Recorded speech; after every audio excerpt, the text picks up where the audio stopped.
O programa a seguir é uma produção independente e de total responsabilidade de seus produtores e realizadores.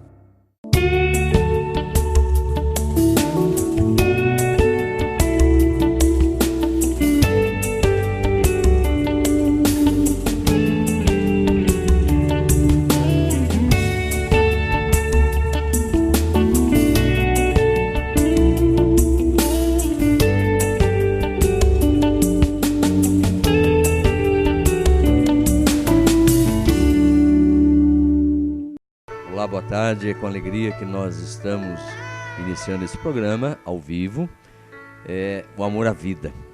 Nós somos fascinados pela vida porque sabemos que a vida é o maior dom que nós poderíamos receber. Muitas coisas nós não sabemos e o fato de não sabermos não significa que a gente não vai viver. Tem algumas perguntas que eu acredito que nós nunca deveríamos fazer.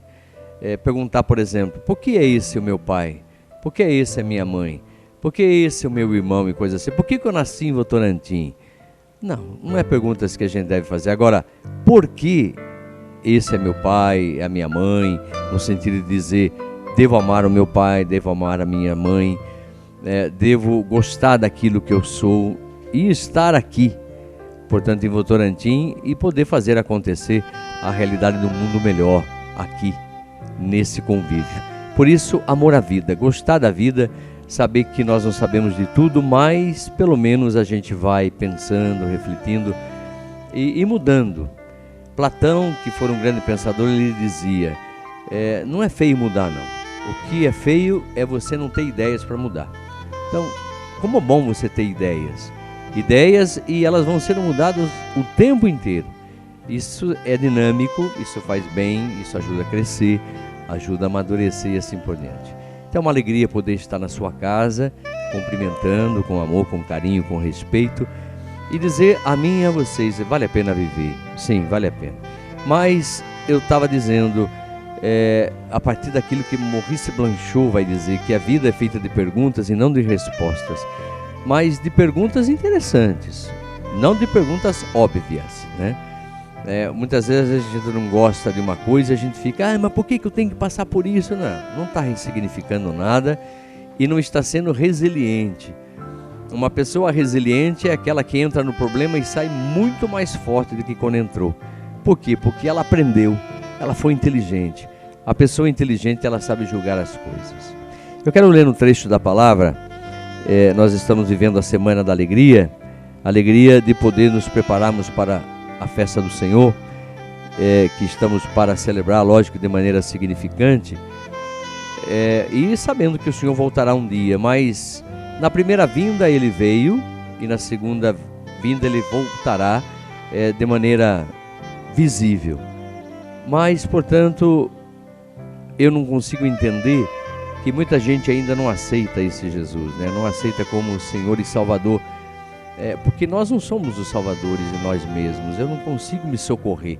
Eu preciso desse que me ama. Eu preciso do amor. Se a gente fala assim, Jesus é o Salvador, Ele veio me salvar, sim, me salvar de que jeito? Dando amor, me enchendo de amor. Aí eu consigo dar conta da minha vida. Quando o amor está em mim, eu vou viver uma nova vida, com toda certeza. Que a salvação é melhor do que ter o amor, saber que você é amado, que você é querido e que você pode se amar. Isso é salvação. Então vamos pensar assim esse trecho da carta de Paulo aos Filipenses, que diz o seguinte: irmãos, alegrai-vos sempre no Senhor, repito, alegrai-vos. Seja conhecida de todos os homens a vossa bondade. O Senhor está próximo. Não vos inquieteis com nada. Não vos inquieteis com nada. Em todas as circunstâncias, apresentai a Deus as vossas preocupações, mediante a oração, as súplicas e a ação de graças. E a paz de Deus, que excede toda a inteligência, haverá de guardar vossos corações e vossos pensamentos em Cristo Jesus. Palavra do Senhor, graças a Deus. Nós agradecemos por esta palavra belíssima e que vai nos dizer, olhe, alegre-se no Senhor, alegre-se nele, confie nele, porque Ele é aquele que vem e está próximo e que nos salva, dando-nos amor. Porque quando eu sinto que eu sou amado, quando eu tenho amor em mim, ninguém me segura. a gente se torna audacioso, alegre, feliz e bem dispostos. E como dizia a palavra, não vos inquieteis com nada. Eu fiz questão de frisar 2 vezes. A gente fica inquieto com as coisas. Não, eu acho que vale a pena você se tornar uma solução e não um problema. Ficar inquieto não vai levar a lugar nenhum. Agora, tornar-se uma solução, sim. Então, não vos inquieteis com nada. E em todas as circunstâncias, apresentai a Deus as vossas preocupações. O que você está preocupado? Está preocupado com o futuro? O ano novo? Eu penso que a gente quer, nesse final agora do nosso último programa do ano, nós queremos pensar com carinho aquilo que fora o ano 2015 e ver que, não obstante as dificuldades, mas a gente teve momentos muito bons também, com certeza. Mas pensar que o ano novo, ele pode ser significativo, pode ter novas realizações, vai mudar só o dia, lógico, não vai tirar a folhinha e vai colocar uma nova. Mas isso é significante também para que eu possa mudar a minha vida interior. Vai continuar do mesmo jeito se eu não mudar. Quando eu mudo, as coisas mudam também. Quando eu penso diferente, aí eu também consigo lucrar com a minha maneira nova de pensar. É como eu dizia agora, o que adianta eu fazer perguntas bobas? Por exemplo, por que meu pai morreu? Eu não vou ter essa resposta porque todo mundo morre. É óbvio, todo mundo já sabe que todo mundo morre. Mas por que agora é isso? Então, se eu não olhar a morte de maneira diferente, eu nunca vou aceitá-la. Tem coisas que eu não consigo mudar, mas eu posso mudar a minha maneira de olhar. Eu não mudo a morte, eu não vou conseguir vencer. Jesus venceu a morte e nos garante que nós viveremos com Ele na eternidade. E eu acredito nisso, eu espero que vocês acreditem também, porque a nossa vida é um dom maior de Deus. Bem, então, se eu não posso mudar a morte disso ou daquilo, a morte do meu pai, a morte de um ente querido, de um amigo, de um animal, por exemplo, se eu não posso mudar isso, mas eu posso mudar a minha maneira de ver, a minha maneira de olhar. E quem sabe olhar de maneira mais audaciosa e ser mais compreensivo. Então não vos inquieteis com nada, mas sempre apresente a Deus as vossas preocupações através das orações, sempre movidas em ação de graça, isto é, já agradecendo. Obrigado, Senhor, pela vida, obrigado pela história, obrigado porque o Senhor capacita-me de amor e o amor salva-me. Sim, Ele me faz muito mais alegre e faz com que eu enxergue as pessoas de maneira diferente. Então, oxalá que a gente possa pensar nisso nesse último dia do programa e já pensando no ano novo. Por isso eu convidei uma pessoa que é um profissional fantástico, um irmão, um amigo, e que ele já esteve aqui com a gente e que nessa tarde eu tenho certeza que vai nos ajudar. Foram vários elogios que eu tive por onde eu passei e muitas pessoas gostaram verdadeiramente. Isso é muito bom, porque as palavras boas, elas vão inebriando a nossa alma, vão nos fortalecendo e vão tirando, sabe aquilo que dizia Sofonias na primeira leitura do domingo, quando ele dizia que Manassés colocou o ídolo dentro do templo.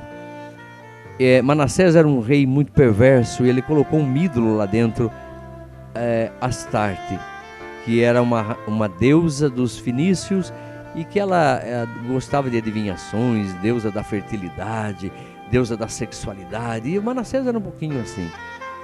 Mas hoje você, como templo de Deus, quais são os ídolos que estão aí dentro de você, que também os Manassés da vida colocaram dentro de você?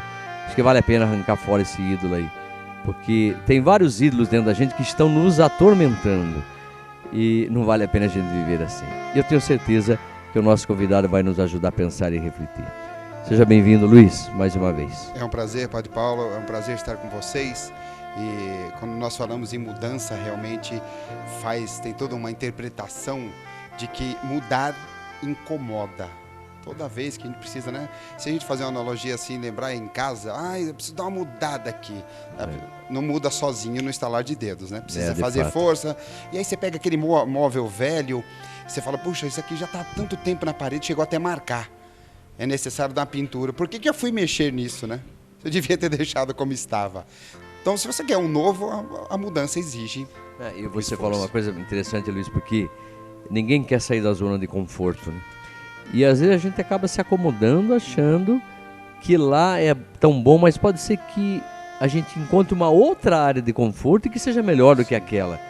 Mas para isso tem que ser dinâmico, né? Perfeito. Dinâmico. Aliás, tem uma frase de Buda que diz que nem teus piores inimigos podem te causar tantos danos quanto seus próprios pensamentos negativos. Isso aí. E eles, dentro de uma zona de conforto, são terríveis e podem realmente fazer com que uma pessoa tenha prejuízos grandiosos. Então, a gente tem que pensar diferente, mudar esse pensamento. Chegando 2016, 2015 foi difícil. O que eu posso fazer? Partindo de mim agora, não somente esperando do governo, esperando da minha cidade, mas eu ser protagonista de uma mudança, de uma nova história, né? Isso. Como é importante, é aquilo que eu falava agora, diante da morte, por exemplo, que a gente não consegue mudar. Jesus venceu a morte, nós acreditamos nisso, porque não aceitamos a morte, essa é uma grande verdade. E muita gente diz, principalmente os materialistas, que nós inventamos Jesus Cristo, quer dizer, que Ele salvou-nos, acabou com o pecado, acabou com a morte, porque a gente não dá conta desta vida, então precisamos ser felizes numa eternidade. Não, eu penso que não é bem assim. Eu acredito que tem muita gente, de fato, que não consegue se realizar aqui e quer se realizar para lá. Mas eu diria, vamos olhar agora aqui, né? Independente de certas críticas, eu pergunto para você que crê em Cristo, você que é um cristão, será que você é de fato uma pessoa fatalista, medrosa, ou será que você está cheio de entusiasmo e consegue ver além das aparências? Como já dizia o livro da sabedoria, aos olhos dos insensatos está morto, acabou tudo, já não tem mais nada, não tem esperança nenhuma. Sim. Mas para os olhos de Deus ele está vivo. É verdade. E será que a gente crê nisso? Isso já é livro da sabedoria, um tanto antigo, os livros sapienciais, né? Bem, mas agora eu, como dizia, dentro daquilo que você está falando, eu não posso mudar a situação, mas posso mudar a minha maneira de ser. Então mudar o nosso comportamento seria uma coisa interessante. Perfeito. Até porque se nós pegarmos um cubo, um objeto, um cubo, olhando por um lado ele é redondo, mas se mudar 90 graus ele já tem um formato retangular ou quadrado, se for o caso. Por quê? Porque são dois pontos de vista diferentes. Então, tem muitas vezes as pessoas, elas observam só por um lado, imaginando que aquele é o melhor para ela e que não quer mudar e buscar uma outra ótica. Como seria isso? Esse incômodo, ele é normal, mas ao mesmo tempo ele é grandioso, porque é só mudando o ponto de vista que nós conseguimos ver por inteiro. Você lembra daquela historinha dos cegos, né? Dos 5 cegos que foram contratados, ou 5, ou até mais, talvez, não sei, para descobrirem um elefante. Então, um ficou na ponta e dizia, o elefante ele tem um grande nariz, não sei o que. Quem estava atrás dizia, ele tem um rabinho pequenininho. E quem estava do lado, e assim. Mas a somatória é que deu a ideia do elefante. Não é só podendo olhar de um lado só. Perfeito. Como você está falando aí. Perfeito. Se olharmos de maneira unilateral, sem essa visão multifocal, seremos infelizes. Perfeito. Certamente infelizes, né? Sim. É que nem hoje lá no CAPES, que esse programa está intimamente ligado ao CAPES, porque a gente quer pensar nesse centro de atenção psicossocial, com todo o projeto que existe para você família, para você drogadicto, para você adicto, para você que não vai passar pelo nosso crivo de julgamento, não é isso, vai passar pelo projeto de vida para provocar um insight no sujeito, quer dizer, provocar um estalo para que ele mude de vida. Interessante isso, né? Que ele mude verdadeiramente a maneira de olhar as coisas. E aquilo que você está falando. Nós trabalhamos no CAPES e o CAPES justamente ele tem um trabalho de rede, não funciona sozinho. Porque é com toda a rede que nós conseguimos nos alicerçar. Porque sozinhos, uma visão unilateral. A igreja também tem que ser assim hoje. A igreja não pode achar que ela está sozinha no mundo, ela precisa das ciências, de tudo. Sim. Aliás, eu acho interessante, né, que tem muita gente que vai à igreja e depois nega certas coisas da ciência. Por exemplo, não quer ir no dentista porque achando que não vai ter cárie, Sim. não vai ter doenças e coisas assim. E quando vê, pega pela surpresa, daí fica revoltado com Deus. né? Mas escuta... Pegando até nesse mês agora que nós passamos de novembro, pegando até o caso dos homens da próstata aqui. O mês azul. Não precisa. Se tiver, é porque Deus quis assim. Não. Amigo, se você não se precaver, se você não for buscar o que a ciência veio para nos ajudar, automaticamente você está fadado a morrer mais cedo. Cai naquela historinha daquela pessoa no telhado, enchente, veio lá o bote, veio o helicóptero, e ele, não, Deus vai me tirar daqui, né? Mas escuta, eu mandei lá o cara do bote, mandei o cara do helicóptero, o que mais que é, né? A teologia, ela se faz na mediação histórica, Luiz. Eu preciso da mediação histórica. Sim.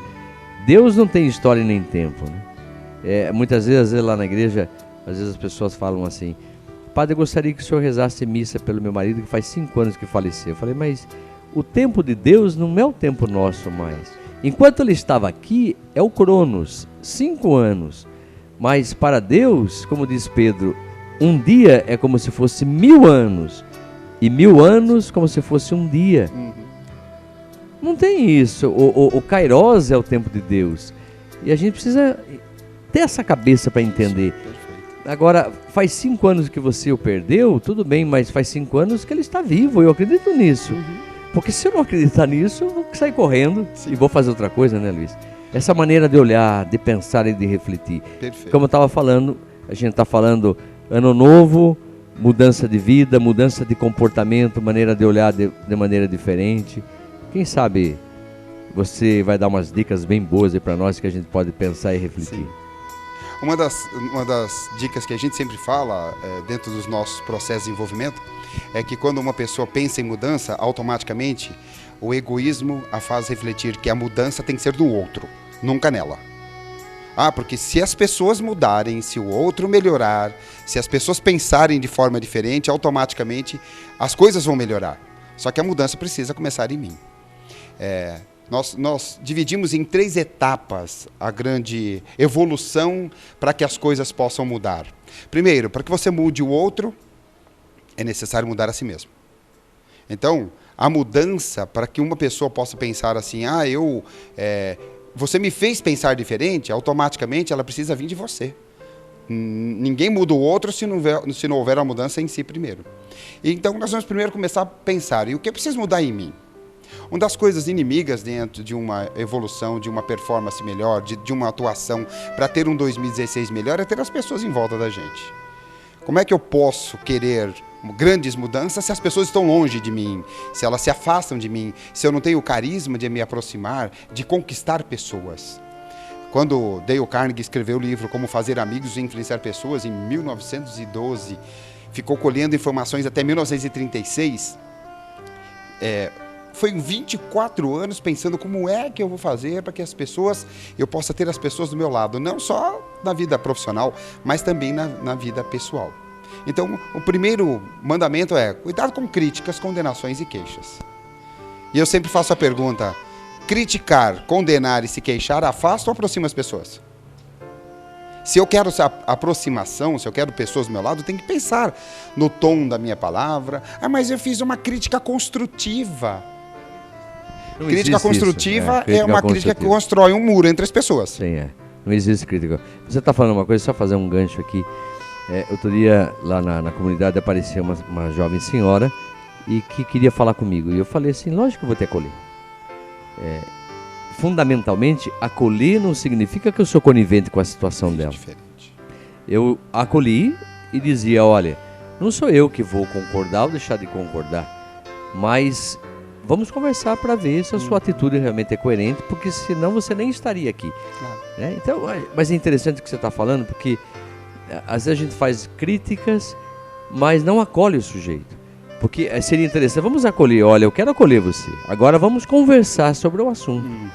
Mas dizer que eu estou fazendo uma crítica construtiva é redundante, isso é uma mentira muito grande. Crítica de é uma maneira direito, simpática, né?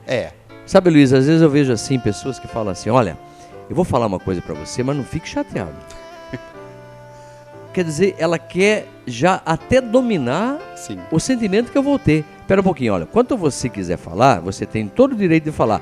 Agora, se eu vou ficar chateado ou não vou, se eu vou ficar bravo ou não vou, isso é um problema meu. Claro. Você não vem me dominar. Não é verdade, Alice? Claro. Não, fala assim, escuta, É porque a pessoa fala assim, olha, eu vou falar uma coisa, eu sei que você não vai gostar, mas não fique bravo comigo porque não sou eu que estou falando. Como é que não é você que está falando? É você. Lógico, né? Eu tô sendo sincero. Ah, mas é o vizinho que falou. Mas não, se você não acreditasse que ele falou, então você não estaria falando. É verdade. Você assimilou para si também a ideia dele. Sim. E quem está falando agora é você, e você vai ter que dar conta do que está falando. Claro. Acho que dentro do diálogo, né? Mas eu só cortei sua fala nesse sentido de dizer como é importante a gente poder acolher as pessoas, acolher e saber ouvir, acima de tudo, né? Para que depois, dentro de uma queixa que ela traga, você vá atrás de uma demanda.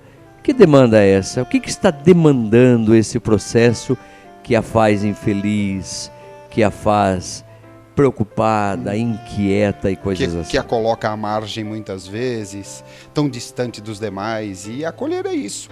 E esse peso da palavra, de poder usar, aliás, né, a tríade é críticas, condenações e queixas. Como é que a gente consegue viver do lado de uma pessoa que está se queixando o tempo todo? O tempo todo. Eu quero ter um ano melhor, eu estou o tempo todo, mas tá ruim, mas tá azedo, mas não tá bom. Oh, caramba, rapaz, tem alguma coisa aí, uma energia melhor do que esta? Então, queixas, condenações e pior ainda, é aquela que a pessoa impõe um comportamento a outro, onde ela pega muitas vezes até com o próprio dedo. Olha, eu sou seu amigo, mas eu tenho que admitir que você...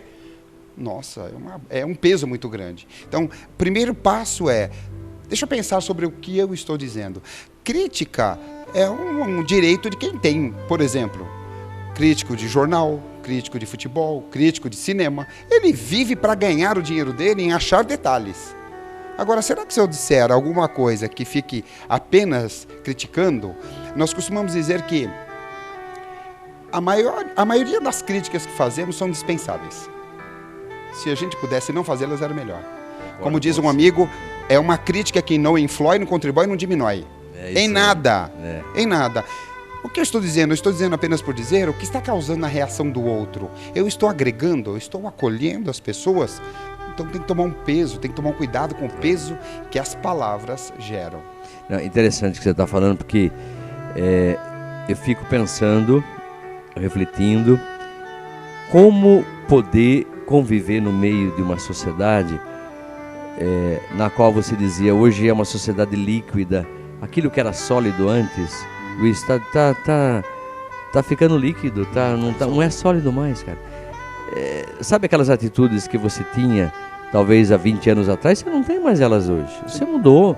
Isso é um processo de inovação, você está se adaptando ao mundo moderno. Não significa que você está sendo conivente com algumas coisas, mas adaptação é sinal de gente inteligente. Lógico. Tem gente que fala o tempo todo, mas antigamente era assim, mas escuta, não quero saber antigamente, eu quero saber hoje como que nós nos comportamos. Hoje, como você falou, crítica não funciona bem. Eu acredito também nessa palavra sua, porque às vezes aquilo que você está criticando, você vai ser vítima depois da situação. Né? Dizendo, olha, você agiu de maneira errada. Não, espera um pouquinho, acolha essa pessoa, veja o que está acontecendo. Ela vai se enxergar. Porque eu estou nessa linha, agora mesmo está falando lá no CAPES, ninguém muda ninguém. Sabe, nós temos lá os drogadictos e os adictos, a gente tem um projeto, mas para despertar o ego verdadeiro deles, o eu dentro deles. Mas não somos nós que vamos mudar, eles é que vão mudar. Claro. É eles que vão escolher. Porque se a vida é feita de escolha e é feita de decisões, a gente está tentando mostrar para eles que eles não estão escolhendo. Sim. E não estão tomando decisões. E quem está tomando decisões para eles são os outros, eles estão sendo manipulados pelos outros. Aí eles começam, eu estou sendo manipulado mesmo. Pois. Quem manda em mim, eu não tenho amor nem por mim, nem pela minha esposa, nem pelo meu filho, nem pelo meu marido. Eu estou tendo amor pela bebida, pela droga. Ele me domina de uma certa forma que eu não consigo viver sem isso mais. Olha que total dependência, né? Como é que eu posso criticar uma pessoa dessa se está num outro universo onde a gente precisa trazê-la, né? Tanto que lá nosso processo jamais é criticar. Por isso que eu falava agora há pouco, nós não estamos lá para julgar. E aliás, a nossa missão, como foi a missão de Jesus, eu não vim para julgar, eu vim para salvar. Eu não vim para julgar, eu vim para amar. Sim. Eu vim dar amor para essa pessoa. Aí a pessoa vai mudando, porque é a capacidade de cada um. Claro, claro. Tem gente que não tem capacidade, não vai. Sim. E quando nós falamos em crítica, algumas pessoas rebatem, isso já aconteceu muito, durante os meus 15 anos de treinar e desenvolver pessoas, assim, no âmbito pessoal e profissional, às vezes elas falam assim, mas eu tenho que criticar o meu filho, eu tenho que criticar o meu funcionário, porque eu sou pago para isso, eu sou o responsável, eu tenho que dizer o que ele precisa ouvir. Sim.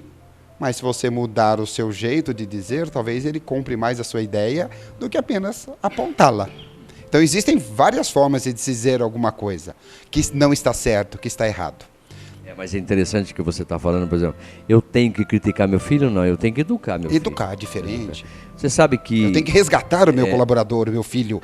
Esse é o papel, meu papel como líder. Isso. Não dizer só o que está errado, mas é reverter. Mas eu tenho que fazer com que ele pense que essa ideia é dele, não minha. Porque senão ele vai falar assim, eu estou fazendo o que você está mandando, mas eu não acredito nisso. Isso aí. Eu quero acreditar como se fosse meu. Então, o meu papel de transformador é deixar com que o outro pense que é dele. Aí sim ele fala, eu gostei disso. E ele vai mudar. É como você está falando uma coisa que eu lembro quando fazia psicologia, o construtivismo. Eu passei por alguns professores construtivistas que quando eles corrigiam as provas, eles corrigiam com caneta azul. Sim. E alguns com lápis. Aí depois, se você quisesse apagar a ideia dele, falar, a ideia é sua, mas eu estou colocando a minha ideia para você pensar. Se você quiser tirar a minha ideia, você pode apagar. Isso. Mas são construtivistas isso. Agora, os agressores eram aqueles que pegavam a caneta vermelha e rabiscavam a prova do sujeito assim, eu sou melhor do que você, eu entendo melhor do que você, você tem que ser... Quem é melhor do que quem? Você tem que ser igual a mim? Não, você tem que ser você. Por isso que está falando. Criticar não, mas educar. Isso. E educar no construtivismo, que eu sempre assimilei, é você partir do ponto positivo dele. Isso. Eu não quero ver seus erros, eu quero ver aquilo que você acertou. Porque os erros já nos envergonham, Luiz. E a sociedade vive mostrando só erro, erro, erro. Cadê as qualidades do sujeito? Sim. Então, você acha que vale a pena a gente só fazer crítica? No sentido de só mostrar os erros? Não. Isso não significa que você está sendo conivente, mas significa que no momento certo nós vamos pensar naquele erro que você fez. É interessante que um grupo de psicólogos, numa ocasião, eles fizeram um trabalho, aplicaram um teste para o coeficiente de inteligência, né, para saber quanto que o sujeito tinha de QI. Alguns que foram submetidos e foram muito bem sucedidos não quiseram fazer os outros, porque eles chegaram a um patamar que os outros testes já não me interessavam mais, e o medo de cair o QI. Enquanto que aqueles outros, né, que tinham sido mal e foram estimulados a adiantarem, a irem, foram esses que cresceram.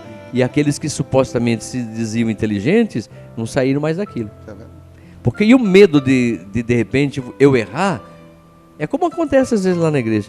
Fulano, você não quer fazer uma leitura? Eu não, e se eu errar? E se você errar, você recomeça? Claro.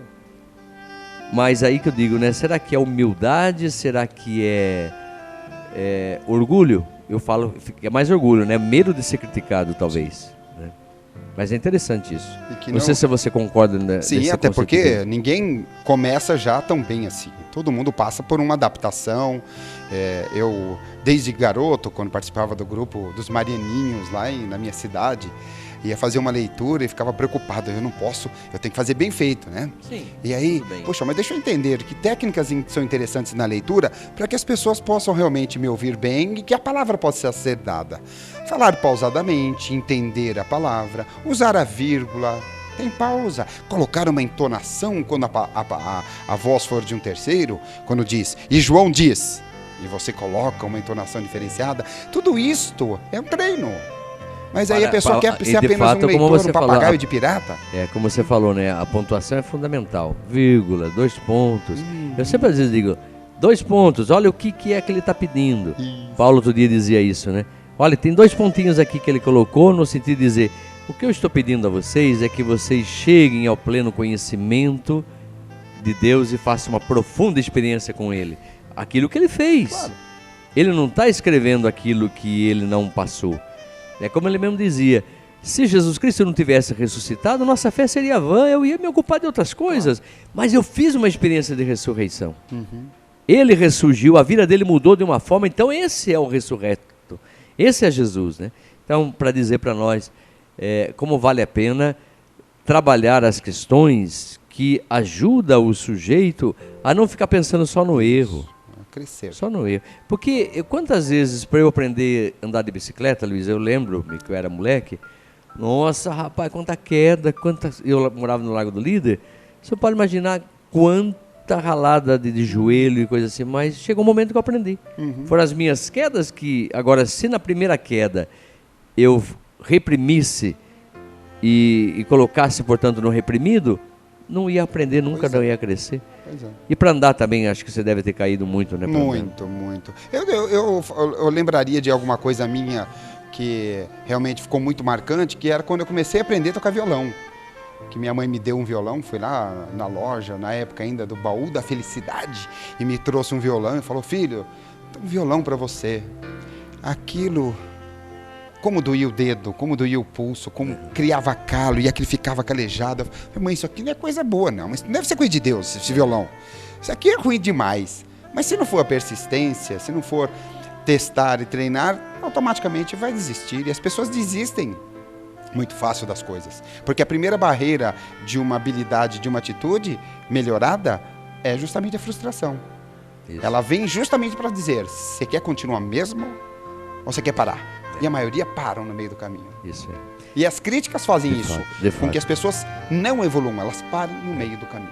É por isso que você já me ouviu falar muitas vezes que é no momento de tristeza que eu me faço melhor. Sim. É no momento de tristeza que eu penso. Na alegria, no meio dos amigos, todo mundo dando risada, ixi, não me ajuda nada. Mas quando eu estou triste, eu estou mais introspecto, aí eu cresço. É verdade. Aliás, falando de violão, que você toca muito bem, né? Você tem um dedilhado especial, então que bom que você perseverou. Se você tivesse parado lá porque doía o dedo, você não chegaria no que você é hoje lá. E como ajuda a gente. Nós vamos fazer um pequeno intervalo, voltamos logo em seguida, aí nós vamos continuar pensando como que vamos nos programar. O ano novo vai ser velho ou ele vai ser novo? Muda o comportamento. Vamos pensar quais são as dicas que o nosso irmão aqui pode nos dar. Até daqui a pouco.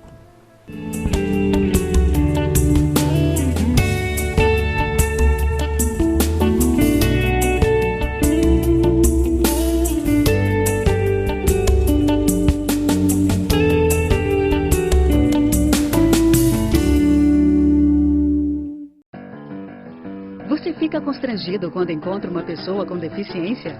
Então, está na hora de mudar. Deficiência não é doença e essas dicas são para você. Risque do seu vocabulário palavras como surdo-mudo, surdinho ou mudinho. Use a palavra surdo para se referir a pessoas que não ouvem. Mesmo que o surdo esteja acompanhado de um intérprete, fale sempre dirigindo-se a ele e não ao intérprete. O surdo pode se comunicar com você por meio da linguagem de sinais, da escrita ou pela linguagem labial. Neste caso, fique de frente para ele e fale pausadamente. Nos eventos promovidos por órgãos públicos, os surdos têm direito à presença de um intérprete. É um direito garantido por lei. Cidadania é saber conviver com as diferenças.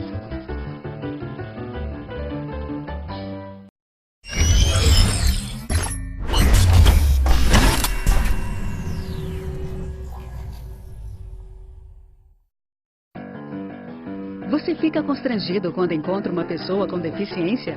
Então, está na hora de mudar. Deficiência não é doença e essas dicas são para você. Pessoas com deficiência intelectual levam mais tempo para aprender. Mas isso não significa que sejam incapazes. Elas podem e devem estudar e trabalhar. Existem mais de 200 tipos de deficiência intelectual. A síndrome de Down é uma das mais conhecidas. Não seja superprotetor. Se a pessoa com deficiência for uma criança, trate-a como criança.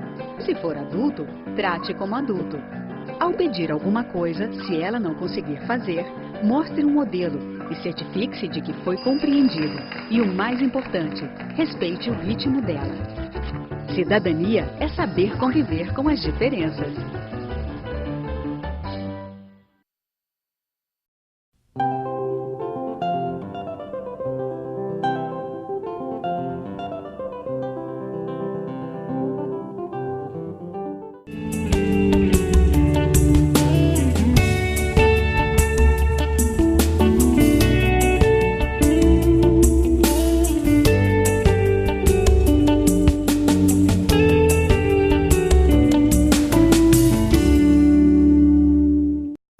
bem, estamos de volta ao nosso programa Amor à Vida. E quando a gente fala programa, como é bom a gente poder programar também a vida, é possível isso. Mas sempre deixando uma margem de erro, lógico, porque nada é como a gente imagina. Às vezes eu me programo sair daqui, ir para Sorocaba, aí tem um acidente, não, a gente tem que ter uma programação, senão a gente acaba ficando frustrado o tempo todo, né, Luiz? Sim. Fica horrível, né? É. A frustração faz crescer, não tenha dúvida, mas se a gente ficar fechada nela, fala, mas eu me programei, eu pensei, mas pera um pouquinho, olha a nossa onipotência, né? Tem que tentar se programar. Por isso que eu dizia, fazendo esse link, né? Programar a vida, programar no amor. Tudo que fizer, fazer com amor. Então, esteja aberto para tudo aquilo que vai acontecer. Porque se criar uma onipotência de achar que vai dar tudo certo, né? Aí você vai ficar frustrado mesmo. E aí a coisa vai ser difícil. E da frustração você não tira nada, acaba fechando nela mesmo. Era um pouquinho essa linha que você falava, né? Sim, sim. Chegar à frustração, parar nela e desistir. Pois é. Como você, olha, que ganhou o seu violão, ficou frustrado a princípio, mas o gosto por querer vencer, já no menino Luiz já existia esse gosto da vida, o amor que já estava implantado em você.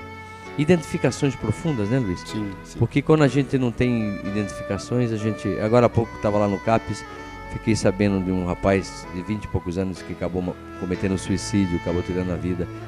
E aqui não é nosso critério de julgamento, muito pelo contrário, a gente lastima com 20 e poucos anos, né? Puxa vida, a gente dando duro aí nos hospitais para salvar, para deixar a pessoa boa, e aí vai lá, tira a vida. Mas lógico que ele tem situações incompatíveis dentro da sua mente, né? Não dá pra gente julgar e nem queremos julgar, mas enfim, é essa a situação. Muito bem, Luiz.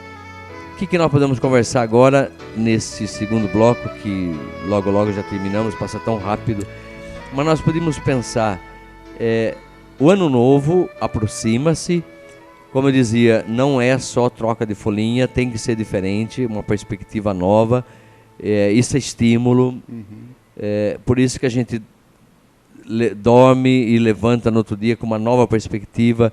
Senão a gente fala, mais outro dia. Não, seria horrível isso, né? É verdade. Ó dia, ó vida. Céus, ó dores. Como é que chamava aquilo lá mesmo? Hard. Hard. E reclamava demais. Não tinha também do Zé Colmeia, o Catatal lá, não sei o que. Sim.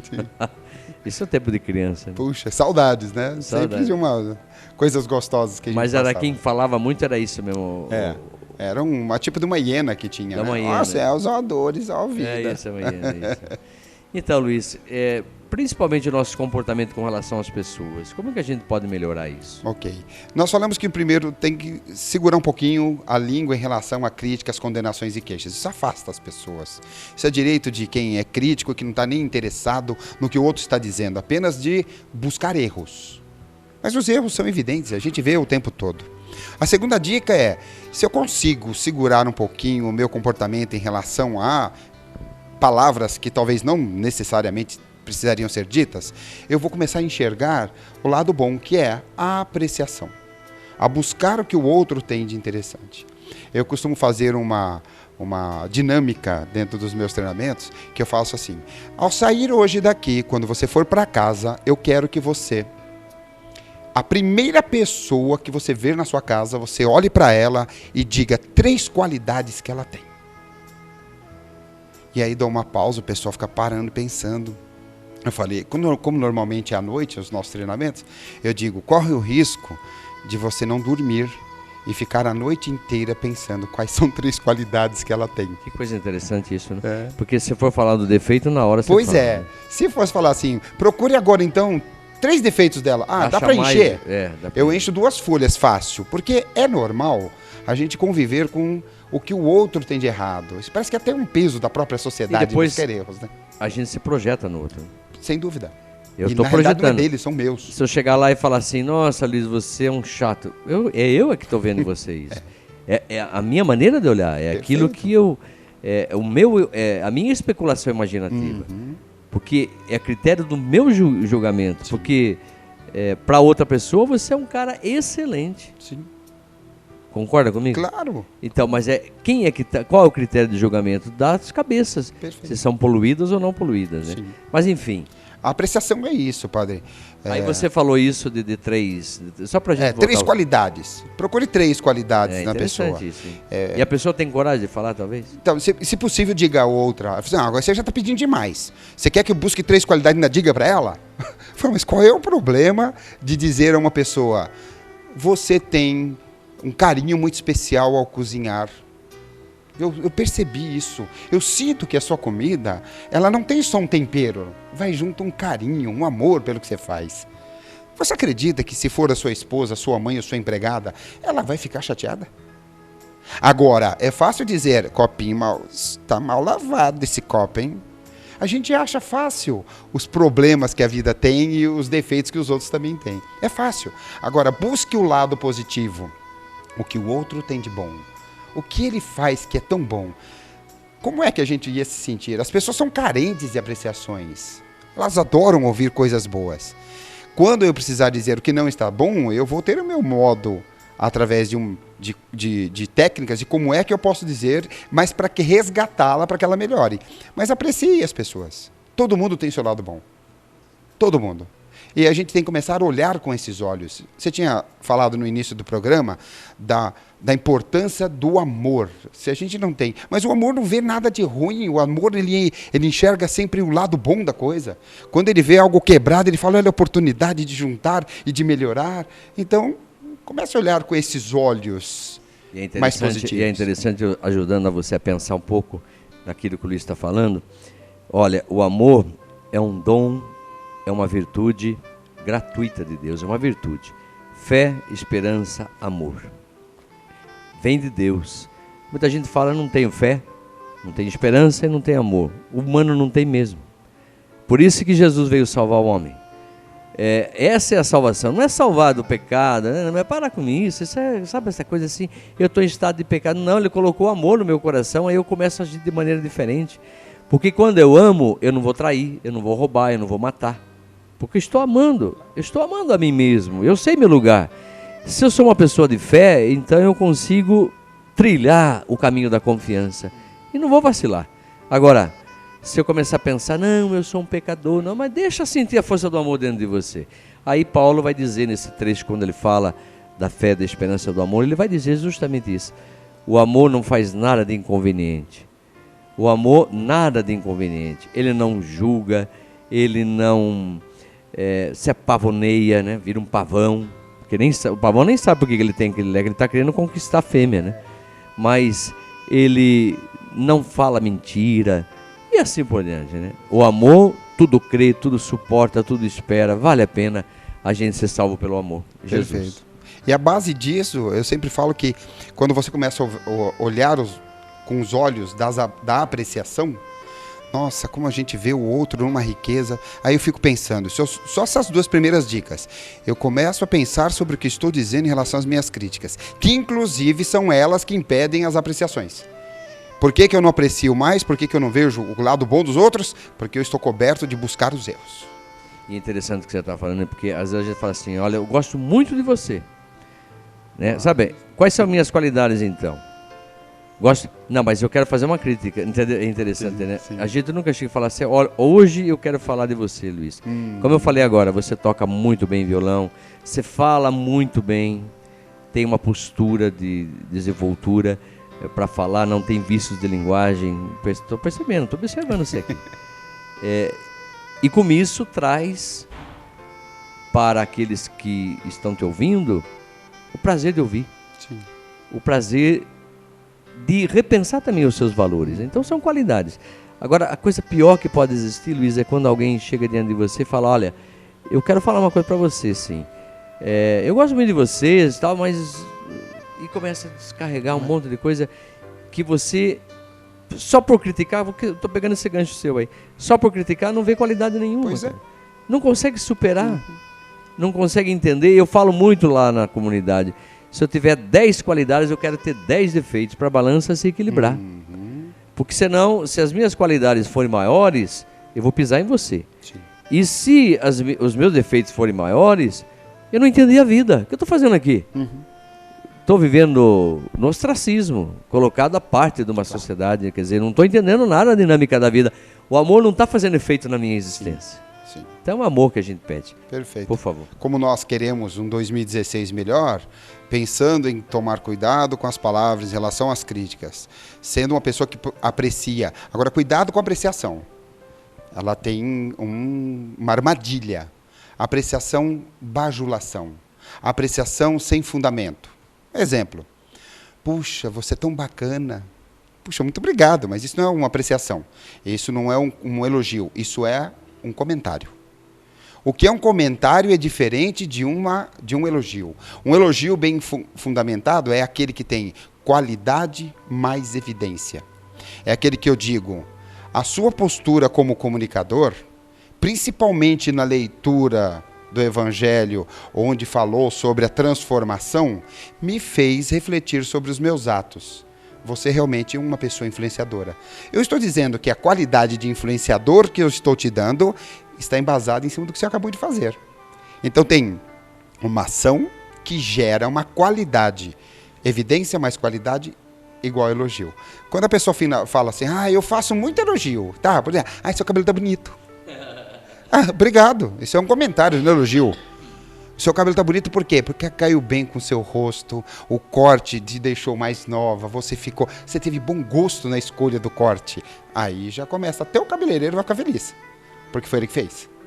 Então tem que tomar um cuidado com a armadilha para não confundir elogio com bajulação. É interessante, né, Luiz? Você está falando isso, me lembra algumas vezes que eu sempre falo para mim, mas também para aqueles que estão me ouvindo, aquilo que Deus veio fazer na nossa vida, nos valorizar pelo substantivo que somos e não pelo adjetivo que somos, né? Porque às vezes eu falo, nossa, que vestido lindo, isso é adjetivo, cara. Mas eu quero saber da minha personalidade, do meu caráter, da minha estrutura de pessoa. Sou honesto, sou fiel às minhas